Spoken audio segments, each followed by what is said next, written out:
টাকা থাকলে দুনিয়া কেনা যায়, আর টাকা না থাকলে মানুষ চেনা যায়, তাই তো? এখনকার দিনে টাকাই হলো সব থেকে বড় জিনিস। টাকা থাকলে আপনি রোগ শোক দুঃখ সব জয় করতে পারবেন। লাক্সারি কমফোর্ট লাইফ লিড করতে পয়সার বিকল্প আর কিছু হয় না। তো জন্মকুণ্ডলী আপনাকে বলে দেবে কোন কেরিয়ারে থাকলে আপনি ভালোভাবে অর্থ গেইন করতে পারবেন, ভালোভাবে অর্থ ইনকাম করতে পারবেন, জীবনে ওয়েলথ ক্রিয়েট করতে পারবেন। তো আপনি যদি জন্মকুণ্ডলী নাও দেখতে জানেন, তো এই ভিডিওটা প্রথম থেকে শেষ পর্যন্ত দেখলে আপনি অনায়াসে শিখে যাবেন এবং আপনার জন্মকুণ্ডলী আপনি সহজেই দেখতে পাবেন। তো জন্মকুণ্ডলী দেখার জন্য প্রথমত আপনার জন্মকুণ্ডলী প্রয়োজন। তো সেটা কোথা থেকে পাবেন?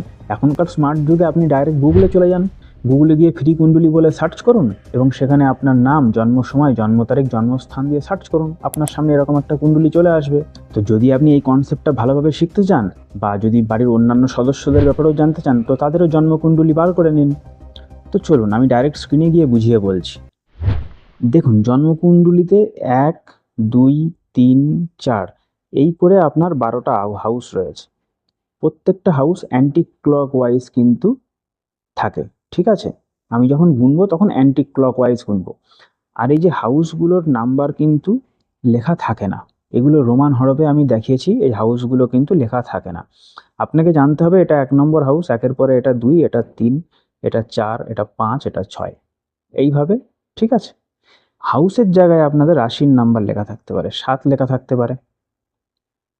7 হলো রাশির সংখ্যা। 8 লেখা থাকতে পারে। 8-এর পরে সেকেন্ড হাউসে 9 লেখা থাকতে পারে। ফার্স্ট হাউসে 8 লেখা থাকলে সেকেন্ড হাউসে 9 লেখা থাকবে। যদি ফার্স্ট হাউসে এখানে 11 লেখা থাকে, তো সেকেন্ড হাউসে আপনার 12 লেখা থাকবে, ঠিক আছে? তো যদি এখানে 7 নম্বর লেখা থাকে, এখানে দেখুন 7 নম্বর হলো তুলা রাশি আর তার অধিপতি গ্রহ হলো শুক্র, ঠিক আছে? তো আজকে আমি সেকেন্ড হাউস নিয়ে আলোচনা করব। দেখুন আপনার সেকেন্ড হাউসে এইখানে কত নম্বর রাশি লেখা রয়েছে। যদি 2 লেখা থাকে, তো এখানে দেখুন 2 হলো বৃষ রাশি, আর বৃষ রাশির একটা অধিপতি গ্রহ আছে, বৃষ রাশির অধিপতি গ্রহ হলো শুক্র।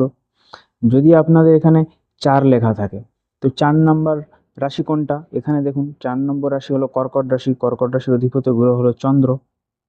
তাহলে আপনার দ্বিতীয় ভাবের অধিপতি 4 লেখা থাকলে বুঝতে হবে চন্দ্র গ্রহ। আপনার সেকেন্ড হাউসের লর্ড হলো মুন প্ল্যানেট।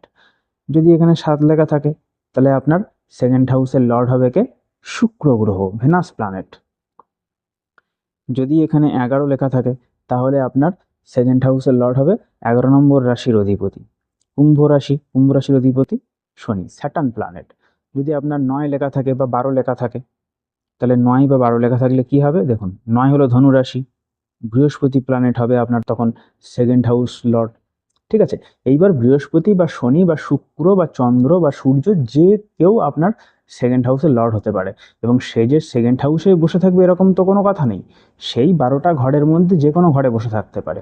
যদি আপনার সেকেন্ড হাউসে 7 লেখা থাকে বা 2 লেখা থাকে, তাহলে আপনার হবে Venus planet second house lord. Venus এইবারে আপনার, তো ভেনাস প্ল্যানেট যে কোনো ঘরে থাকতে পারে, 1 নম্বর ঘরেও থাকতে পারে, 10 নম্বর ঘরে থাকতে পারে, 7 নম্বর ঘরে থাকতে পারে, 4 নম্বর ঘরে থাকতে পারে, 12 নম্বর ঘরে থাকতে পারে, ঠিক আছে? তো ভেনাস প্ল্যানেট 2 নম্বর ঘরের অধিপতি, সে 7 নম্বর ঘরে থাকলে আমি বলবো যে সেকেন্ড হাউসের লর্ড 7 নম্বর ঘরে বসেছে, 7th হাউসে বসেছে। যদি 10th হাউসে থাকে, তাহলে আমি বলবো সেকেন্ড হাউসের লর্ড 10th হাউসে গিয়ে বসেছে। যদি আপনার সেকেন্ড হাউসের লর্ড মুন হয় বা সেকেন্ড হাউসের লর্ড যদি সান হয়, দেখুন সান কোথায় লেখা আছে। যদি এখানে থাকে তাহলে বুঝতে হবে সেকেন্ড হাউসের লর্ড সপ্তম ভাবে বসেছে, 7th হাউসে বসেছে। যদি এখানে থাকে তাহলে বুঝতে হবে সেকেন্ড হাউসের লর্ড 9th হাউসে বসেছে, ঠিক আছে? সবসময় মনে রাখবেন হাউসগুলোর নাম্বার লেখা থাকে না, এখানে রাশির নাম্বার লেখা থাকতে পারে। আর রাশির নাম্বার লেখা থাকলে তার অধিপতি গ্রহকে এই দিকের যে টেবিলটা আমি দিলাম এখান থেকে আপনি দেখে নিতে পারেন, ঠিক আছে? তো ফার্স্ট পার্টের ভিডিওতে আমি সেকেন্ড হাউসের অধিপতি 1 থেকে 6 নম্বর পর্যন্ত হাউসে থাকলে কিভাবে রেজাল্ট দেবে সেটা নিয়ে আলোচনা করেছিলাম। আজকে আমি 7 থেকে 12 পর্যন্ত হাউস নিয়ে আলোচনা করব। তো চলুন শুরু করা যাক। তো সেকেন্ড হাউসের লর্ড যদি 7th হাউসে বসে যায়, তো সেক্ষেত্রে কি হবে? 7th হাউস হলো কে? আপনার স্পাউস। আপনার ম্যারেজ দেখা হয় 7th হাউস দিয়ে, ঠিক আছে? আপনার বিজনেস পার্টনারশিপ দেখা হয় 7th হাউস দিয়ে। তো সেকেন্ড হাউসের লর্ড যদি 7th হাউসে বসে যায়, তাহলে কিন্তু এই ব্যক্তির অর্থ কিন্তু আসবে ম্যারেজ, আপনার স্পাউসের থ্রু দিয়ে, ঠিক আছে? হতে পারে এই ব্যক্তি যেখানে বিবাহ করবে সেই যে স্পাউস, সে কিন্তু মোটামুটি রিচ পরিবার থেকে বিলং করতে পারে। এমনও হতে পারে এই ব্যক্তির বিবাহের পরে তার অর্থনৈতিক উন্নতি সাধন হলো, ঠিক আছে, সে ভালো জব পেল, যাকে বিয়ে করবে সে কিন্তু ওয়ার্কিং লেডি হতে পারে, তার বাবার ভালো বিজনেস থাকতে পারে।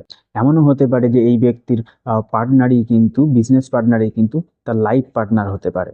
তবে হ্যাঁ, এক্ষেত্রে আমি অর্থ ইনকাম ছাড়াও একটা কথা বলে রাখবো, সেকেন্ড হাউস কিন্তু মারক হাউস এবং সেভেন্থ হাউসও মারক হাউস। তো সেকেন্ড হাউসের লর্ড যখন সেভেন্থ হাউসে বসছে, তার মানে কি সেভেন্থ হাউসের এইথ হাউসেরও সেকেন্ড হাউস, তার মানে আপনার ওয়াইফের ক্ষেত্রে কিন্তু এইথ হাউস লগ্নে বসে যাচ্ছে। তো সেক্ষেত্রে কিন্তু যদি ভালো প্লেসমেন্ট না থাকে, এখানে যদি সেকেন্ড হাউস লর্ডের ভালো প্লেসমেন্ট না থাকে, তাহলে কিন্তু আপনার ওয়াইফের হেলথ কিন্তু মোটামুটি খুব খারাপ করতে পারে, ঠিক আছে। ওভারঅল চার্ট দেখাটা জরুরি। যদি ফাংশনাল বেনিফিক প্ল্যানেট হয় তাহলে তো হেলথ মোটামুটি ভালো থাকবে, আর যদি মেলেফিক প্ল্যানেট হয় বা কোনো অন্য মেলেফিক প্ল্যানেট দ্বারা যদি সেকেন্ড হাউসের লর্ড এই সেভেন্থ হাউসে বসে যদি অ্যাফ্লিক্টেড হয়, তাহলে কিন্তু মোটামুটি ওয়াইফের হেলথ নিয়ে কিন্তু একটা প্রশ্ন থেকে যাচ্ছে। এরকমও জিনিস হতে পারে, জেনে রাখুন যে সেকেন্ড হাউসের লর্ড যখন সেভেন্থ হাউসে বসছে, সেকেন্ড হাউস হলো পরিবার এবং সেভেন্থ হাউস ম্যারেজের জায়গা। তো হতে পারে আপনার কোনো ক্লোজ রিলেটিভের থ্রু দিয়ে বা ক্লোজ রিলেটিভের মধ্যেই কিন্তু আপনার বিবাহ সম্পন্ন হতে পারে, ঠিক আছে। আর এটা যদি ফাংশনাল মেলিফিক প্ল্যানেট হয় বা কোনো মেলিফিক প্ল্যানেট যদি সেকেন্ড হাউসের লর্ডকে এক্ষেত্রে অ্যাফ্লিক্ট করে, এমন হতে পারে এমন এমন ব্যক্তির কোনো ক্লোজ রিলেটিভের সাথে কিন্তু মোটামুটি একটা বাজে সম্পর্ক কিন্তু থাকতে পারে। তো ওভারঅল চার্ট দেখাটা আলটিমেটলি কিন্তু খুবই জরুরি। তো এবার আসছি এইটথ হাউস। সেকেন্ড হাউসের লর্ড যদি এইটথ হাউসে বসে যায়, এইটথ হাউস হলো occult knowledge, in laws family, ঠিক আছে, ট্রান্সফরমেশন, লংগিজিভিটি, মানুষের ডেথ এবং রিবার্থ, এই সমস্ত জিনিসগুলো কিন্তু এইটথ হাউস দিয়ে দেখা হয়, ঠিক আছে। ডিগিং মানে খোঁড়াখুঁড়ির কাজ এই এইটথ হাউসে আসে। ট্যাক্স ডিপার্টমেন্ট, অডিটিং ডিপার্টমেন্ট কিন্তু এই এইটথ হাউসে আসে। তো সেকেন্ড হাউসের লর্ড যদি এইটথ হাউসে আসে, দেখা যাবে এই সমস্ত মানুষ খনন কার্য করে কিন্তু অর্থ ইনকাম করছে, ঠিক আছে, বা কোনো অডিটিং লাইন, ট্যাক্স লাইনে থেকে কিন্তু অর্থ ইনকাম যে ব্যক্তি করতে পারে, বা ইনলসের থ্রু দিয়ে কিন্তু তার জীবনে অর্থনৈতিক উন্নতি হতে পারে, ওকে। এছাড়া অকাল ইনহেরিটেন্স মানে উত্তরাধিকার সূত্রে কিন্তু অর্থপ্রাপ্তি জীবনে ঘটতে পারে। তবে এইটথ হাউস কিন্তু একটা মেলেফিক হাউস, ঠিক আছে। 6, 8, 12-র মধ্যে কিন্তু সব থেকে খারাপ হাউস হলো এইটথ হাউস, ঠিক আছে। এইটথ হাউসে কিন্তু মৃত্যুতুল্য কষ্ট বোঝায়, ঠিক আছে। যাই হোক, কিন্তু এই ব্যক্তিকে লাইফের প্রথম দিকটা অর্থ ইনকাম করতে কিন্তু প্রচণ্ড স্ট্রাগল করতে হবে, প্রচণ্ড স্ট্রাগলের মুখে তাকে পড়তে হবে। প্রথম দিকটা অনেক স্ট্রাগল করার পরে হয়তো এমন হলো যে লাইফের শেষ দিকে গিয়ে সে অর্থ ইনকামে একটু স্টেবিলিটি আসলো লাইফে, ওকে। এমন দেখা গেছে যে সেকেন্ড হাউসের লর্ড এইটথ হাউসে বসলে তার কিন্তু মোটামুটি হিডেন ব্যাঙ্ক অ্যাকাউন্ট নাম্বার থাকতে পারে। আর যদি এই মানুষ বিজনেস করে, তাহলে কিন্তু দেখবেন নিয়ম মাফিক যদি বিজনেস করে, মোটামুটি সকাল 10টায় দোকান খুলছি, রাত 10টায় বন্ধ করছি, এরকম করলে কিন্তু তার ব্যবসা কিন্তু হবে না। সে কিন্তু প্রচণ্ড স্ট্রাগল করছে, তার কিন্তু ব্যবসা হবে না। তাকে কিন্তু মোটামুটি ইররেগুলার ওয়েতে বিজনেসটাকে চালাতে হবে। আজকে ব্যবসা করলাম, আজকে দোকান খুললাম, কালকে ঝপ করে বন্ধ করে দিলাম, সকাল 8টায় খুলছি, হট করে একদিন সকাল 10টায় খুললাম, এরকম করলেই সে কিন্তু ভালো ইনকাম করতে পারবে। আর না হলে কিন্তু মোটামুটি তার বিজনেসে কিন্তু প্রচণ্ড স্ট্রাগল করলেও অর্থ ইনকাম কিন্তু সম্ভব হবে না। তো এবার বলবো নাইন্থ হাউস। সেকেন্ড হাউসের লর্ড যদি নাইন্থ হাউসে বসে যায়, নাইন্থ হাউস কি, নাইন্থ হাউস দিয়ে দেখা হয় ধর্ম, আইন, ঠিক আছে, আপনার পিতা, গুরু। তো এই মানুষকে কিন্তু প্রথমত রিলিজিয়াস হতে হবে, ঠিক আছে। রিলিজিয়াস পথে, ধর্মপথে থাকলেই সে কিন্তু জীবনে অর্থ ইনকাম করতে পারবে। নিজের পিতাকে কিন্তু সম্মান করতে হবে। এবং নাইন্থ হাউস দিয়ে কিন্তু দূরযাত্রা দেখা হয়। তেমনও হতে পারে এই মানুষ কিন্তু নিজের হোম টাউন, নিজের জন্মভূমিতে থেকে কিন্তু অর্থ ইনকাম ভালো নাও করতে পারে, বাড়ি থেকে অনেক দূরে যেতে হতে পারে এবং সেখানে গিয়েই কিন্তু তাকে অর্থ ইনকাম করতে হতে পারে, ঠিক আছে। মোটামুটি বিদেশ না হলেও কিন্তু মোটামুটি 400-500 কিলোমিটার দূরে গিয়ে সেখানে থেকে তাকে কিন্তু অর্থ ইনকাম করতে হবে। এবং নাইন্থ হাউস দিয়ে উচ্চশিক্ষা দেখা হয়। তো এরকমও হতে পারে এই মানুষ উচ্চশিক্ষা কমপ্লিট করার পরে, ঠিক আছে, তারপরেই কিন্তু জীবনে অর্থ ইনকামের একটা পথ খুঁজে পেল। এছাড়া নাইন্থ হাউস দিয়ে পিতাকে দেখা হয়, তো পিতার সাপোর্ট কিন্তু এখানে সে পাবে। এই ব্যক্তি এমনও হতে পারে যে পিতার উপরে খরচা করতে কিন্তু দ্বিধাবোধ করবে না, এবং পিতাও কিন্তু পুত্রকে মোটামুটি সাপোর্ট করবে এবং পিতার সাপোর্ট পেয়ে সে জীবনে উন্নতি করছে, এরকমও দেখা যেতে পারে। তো এবার আসছি টেন্থ হাউস। টেন্থ হাউস হলো মানুষের কর্মের ঘর, পলিটিক্সের ঘর, নেতা মন্ত্রীর ঘর। তো সেকেন্ড হাউসের লর্ড যদি টেন্থ হাউসে বসে, দেখা যাবে সে ব্যক্তি মোটামুটি রাজনীতি লাইনে, রাজনীতি ফিল্ডে থেকে ইনকাম করছে, ঠিক আছে। এবং টেন্থ হাউস কিন্তু কেন্দ্রভাবের সাথে সাথে কিন্তু উপচয় হাউস।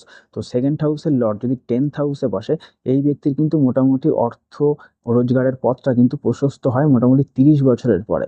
একটা কথা আপনারা মনে রাখবেন, উপচয় যে হাউসগুলো আছে সেগুলো কিন্তু 30 বছরের পরে গিয়ে ভালো রেজাল্ট দেয়। এখানে ফাংশনাল মেলেফিক বেনিফিক দুটো প্ল্যানেটই ভালো রেজাল্ট দেয়, কিন্তু সেটা কিন্তু 30 বছরের পরে গিয়ে। 30 বছর পর্যন্ত কিন্তু অ্যাভারেজ একটা মোটামুটি তার ইনকাম হবে, আপ ডাউন হতে পারে, ঠিক আছে। 30 বছরের পরে কিন্তু সে মোটামুটি ভালো অর্থ ইনকাম করতে পারে। 10th হাউস হলো কর্মের হাউস। যে কোনো কর্ম, লাইফে যে কোনো কর্ম করে কিন্তু সে মোটামুটি ভালো অর্থ ইনকাম করতে পারে। এটা কিন্তু একটা ভালো কানেকশন বলতে পারেন। এবং 10th হাউস কিন্তু মোটামুটি বাবার সম্পত্তিকে বোঝায়। তো এক্ষেত্রে এই ব্যক্তি কিন্তু মোটামুটি বাবার সম্পত্তি পাবে, এবং বাবা কিন্তু নিজের সম্পত্তি দিয়ে তাকে জীবনে হেল্প করবে, তাকে বিজনেসে লাগিয়ে দিতে পারে। বাবার সাহায্য পেয়েই, বাবার সাপোর্ট পেয়েই কিন্তু সে জীবনে অর্থনৈতিক উন্নতি কিন্তু করতে পারবে। এছাড়া এমনও দেখা যায় 2nd হাউস পরিবার, 10th হাউস কর্ম বলে এই ব্যক্তিকে অনেক ছোটবেলা থেকেই পরিবারের দায়িত্ব নেওয়ার জন্য কর্ম করতে হচ্ছে, এরকমও কিন্তু দেখা যায়। 2nd হাউসের লর্ড 10th হাউসে বসলে কিন্তু সেই ব্যক্তির নিজের কাজ করার প্রতি ঝোঁক থাকে, ঠিক আছে। স্বনির্ভর ব্যবসা করতে কিন্তু সে মোটামুটি পারদর্শী হয়, নিজে বিজনেস করে কিন্তু সে ভালো পয়সা ইনকাম করতে পারে। 2nd হাউসের লর্ড 10th হাউসে বসে যদি মোটামুটি 6th হাউসের সাথে কোনো রকমভাবে কানেক্টেড হয়, তাহলে কিন্তু সে কাজের জায়গায় কিন্তু কম্পিটিশন থাকলেও সে কিন্তু জীবনে সাকসেস পাবে। তো এবার আসছি 11th হাউস। 11th হাউস কি? 11th হাউস হলো বড় ভাইপোন, লার্জ অর্গানাইজেশন, নেটওয়ার্কিং, ঠিক আছে। তো 2nd হাউসের লর্ড যদি 11th হাউসে বসে, তো এই মানুষ কিন্তু মোটামুটি জীবনে বড় অর্গানাইজেশন, বড় এমএনসি কোম্পানির সঙ্গে যুক্ত থাকলে কিন্তু জীবনে ভালো ধন উপার্জন করতে পারবে। এমনও হতে পারে যে এই মানুষকে জীবনে বড় ভাই খুব সাপোর্ট করেছে, এবং বড় ভাইয়ের সাপোর্ট পেয়ে সে জীবনে অর্থনৈতিক উন্নতি করতে পেরেছে, কাজের জায়গায় উন্নতি করতে পেরেছে। এবং এই হাউস কিন্তু নেটওয়ার্কিংয়ের হাউস। তো সোশ্যাল প্ল্যাটফর্ম কিন্তু একটা সবথেকে বড় নেটওয়ার্কিং এখনকার দিনে। তো এইসব মানুষ কিন্তু সোশ্যাল নেটওয়ার্কের মাধ্যমেও কিন্তু ভালো অর্থ ইনকাম করতে পারে। ওকে। এবং এই হাউস কিন্তু উপচয় হাউস। 3, 6, 10, 11 এই 4টে হাউসের উপচয় হাউস। উপচয় হাউসে কিন্তু যে কোনো প্ল্যানেট ভালো রেজাল্ট দেওয়া শুরু করে 30 বছরের পরে, সেটা ফাংশনাল মেলেফিক হোক বা ফাংশনাল বেনিফিক প্ল্যানেট হোক। 30 বছর পর্যন্ত কিন্তু মোটামুটি একটু হার্ডওয়ার্ক করে অর্থ ইনকাম করতে হবে। 30 বছর পরে কিন্তু মোটামুটি তার অর্থ ইনকামের জায়গাটা মোটামুটি সহজ হয়, সুগম হয়। 2nd হাউসের লর্ড যদি 11th হাউসে বসে যায়, তো সেক্ষেত্রে কিন্তু ওয়েলথের যে লর্ড এবং সাকসেসের যে লর্ড, তাদের মধ্যে কিন্তু একটা কানেকশন তৈরি হয়ে গেল। তো এটা কিন্তু খুব ভালো কানেকশন, ঠিক আছে। এক্ষেত্রে কিন্তু সেই মানুষ জীবনে আলটিমেটলি সাকসেস পায়, অর্থ ইনকামের দিক থেকে সে সাকসেস পায়। আর জীবনে অর্থই বড়। তো অর্থ ইনকাম করলে কিন্তু যে কোনো জিনিস সে জীবনে কিন্তু সহজেই গেন করতে পারবে। 11th হাউস কিন্তু বন্ধুর হাউস। তো 2nd হাউসের লর্ড 11th হাউসে থাকলে কিন্তু বন্ধু বান্ধবের থ্রু দিয়ে, বন্ধু বান্ধবের সঙ্গে পার্টনারশিপে বিজনেস করে কিন্তু, নেটওয়ার্কিং বিজনেস করে কিন্তু জীবনে ইনকাম করা সম্ভব। এবং 11th হাউস ডিজায়ার হাউস, মানুষের ইচ্ছা পূরণের হাউস। আলটিমেটলি সে কিন্তু জীবনে তার ডিজায়ারকে কিন্তু ফুলফিল করতে পারবে, সে তার স্বপ্ন আশা কিন্তু পূরণ করতে পারবে, জীবনের লক্ষ্য পূরণ করতে পারবে।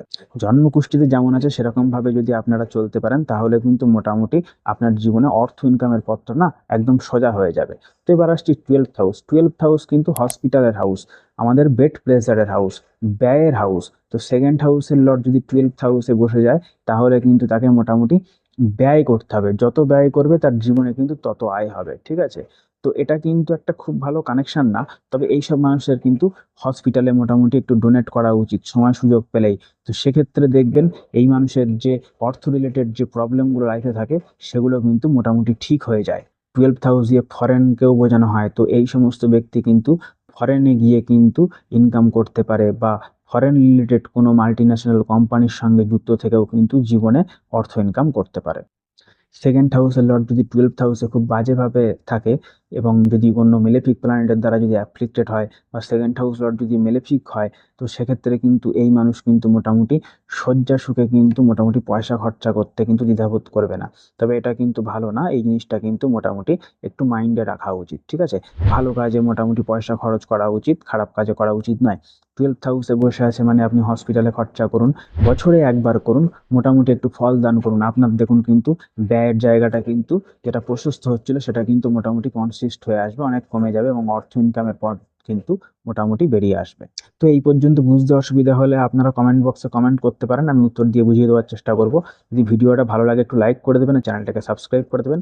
আর ফার্স্ট পার্টের ভিডিওটা যদি আপনারা না দেখে থাকেন, আমার চ্যানেলে প্লেলিস্টে গিয়ে অ্যাডভান্স অস্ট্রোলজি প্লেলিস্টে গিয়ে দেখে আসতে পারেন। হরে কৃষ্ণ।